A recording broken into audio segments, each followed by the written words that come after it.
हाय मित्रांनो, मी तुमचा मित्र सागर राठोड. तर आज नवीन ब्लॉगमध्ये पाहणार आहोत आपण. मी गेलो होतो फोटोग्राफी करण्यासाठी. माझ्या मित्राचंच लग्न होतं, तर तिथे मी 1-2 डान्सची शूटिंग घेतली आणि काकाला तर डायरेक्ट वरीच घेऊन टाकलं. काकाला नाचत नव्हते, त्यामुळे मग त्यांना डायरेक्ट वरीच घेऊन टाकलं आणि त्यानंतर लगेच नागिन डान्स सुरू झाला. दुसरीकडे प्रोग्राम पण चालू होता. नागिन डान्स सुरू झाला तर खूपच भारी नागिन डान्स झाला होता. त्यानंतर लगेच दुसरा आमचे लकी सर तर खूपच एन्जॉय करत होते, बघू शकता. त्यानंतर नाईटचा शो खतमच झाला आणि त्यानंतर आम्ही गेलो डायरेक्ट घरी. त्यानंतर सकाळीच आलो आणि सकाळची आंघोळ घेतली. मित्राची आंघोळ झाल्याच्या नंतर लगेच एर्टिगा गाडीमध्ये तो बसणार होता, त्यामध्ये शूट घेतले. गाडीचा शूट घेऊन झाला आणि वऱ्हाड निघलं होतं डायरेक्ट नवरीच्या गावाकडं. तर आमचे लकी सर शूटिंग घेऊ लागले आणि मी म्हटलं एक ब्लॉगचा व्हिडिओ घेऊन टाकू.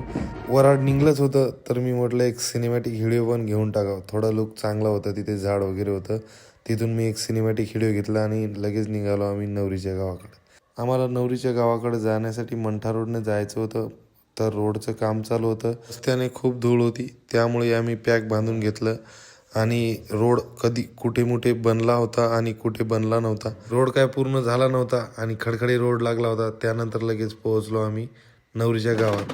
गावात आल्याच्या नंतर बाकीचे कार्यक्रम आटपून लगेच परण्या निघाला आणि परण्यामध्ये डान्सची शूटिंग घेतली. इकून तिकून नवरदेव आमचा मित्र पण डान्स करू लागला आणि त्यानंतर लगेच आली नवरी आली गाणं लागलं आणि एंट्री झाली नवरीची, नवरदेवाची. लग्नाचा कार्यक्रम आटपला आणि आम्ही गेलो क्लोजअप काढण्यासाठी. क्लोजअप काढताना कोणी पण गडबडच करते मित्रांनो. त्यानंतर आमचे इथे पण तसंच झालं, गडबड करू लागले आणि मग आम्ही बाकीचे कार्यक्रम आटपता आम्हाला रात्र पडली मित्रांनो आणि त्यानंतर आम्ही निघालो घराकडं.